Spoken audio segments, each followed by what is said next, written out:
નવરાત્રી મહોત્સવને લઈ Surat police commissioner Anupamsinh ગહેલોતે શહેરમાં કડક સુરક્ષા વ્યવસ્થા ગોઠવી છે। શહેરમાં મોટી સંખ્યામાં લોકોની અવરજવરને ધ્યાનમાં રાખી પોલીસ દળનો ચુસ્ત બંદોબસ્ત ગોઠવી દેવામાં આવ્યો છે, જેમાં 10,000થી વધુ પોલીસ જવાનો તૈનાત કરવામાં આવ્યા છે। શહેરમાં નવરાત્રીને લઈને પોલીસ કમિશનરે નવરાત્રી આયોજક, પાલિકા, ફાયર વિભાગ સહિતના અધિકારીઓ સાથે બેઠક યોજી હતી।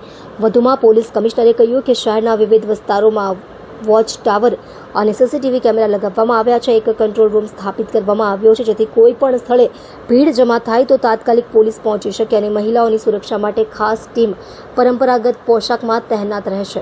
આ ટીમ બોડી વોર્ન કેમેરા સાથે પેટ્રોલિંગ કરશે, જે લાઈવ કનેક્ટેડ રહેશે અને તાત્કાલિક કાર્યવાહી શક્ય બનાવશે। ડીસીપી, એસીપી, પીઆઈથી લઈને કોન્સ્ટેબલ સુધીના તમામ અધિકારીઓને મેદાન પર તૈનાત રાખવામાં આવશે। ભીડ નિયંત્રણમાં રાખવા માટે ખાસ ટીમો બનાવવામાં આવી છે। વાહન ચાલકોને પૂર્ણ ગતિએ વાહન ન ચલાવવાની માટેની પણ અપીલ કરવામાં આવી છે।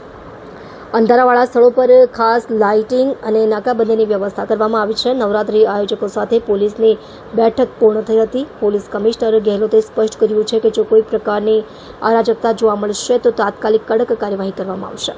22 સપ્ટેમ્બરના રોજથી આપણા નવરાત્રિના શુભ પર્વ સ્ટાર્ટ થવા જઈ રહ્યા છે, ત્યારે એના તૈયારીના ભાગરૂપે ઘણા દિવસોથી જેટલા આપણા ગરબાના આયોજકો છે એના સાથે સંકલન કરવામાં આવતા હતા।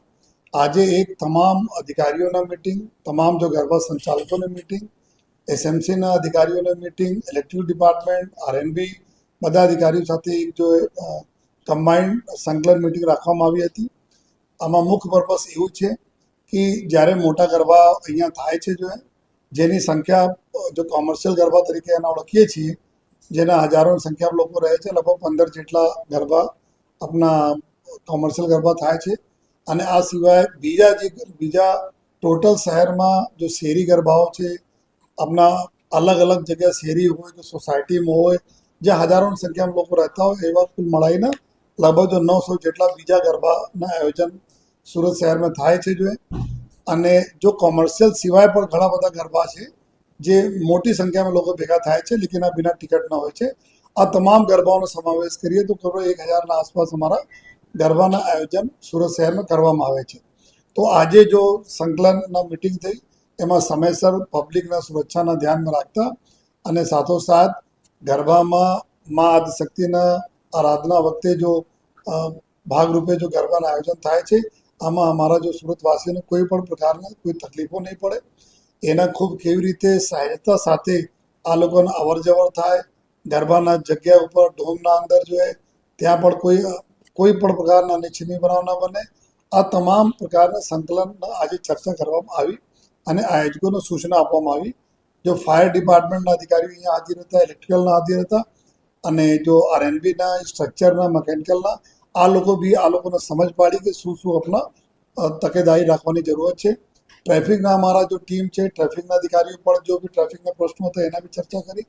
આ પૂરા અમારા નવરાત્રિના જો ગરબાના અને દશેરા એના પૂરા તહેવાર ખૂબ સારી રીતે થાય, એના માટે પૂરા શહેરમાં અમે લોકોના લગભગ જો 10,000 જેટલા પોલીસ, હોમગાર્ડ, ટીઆરપીના જવાનો ખડે પગે રહેશે।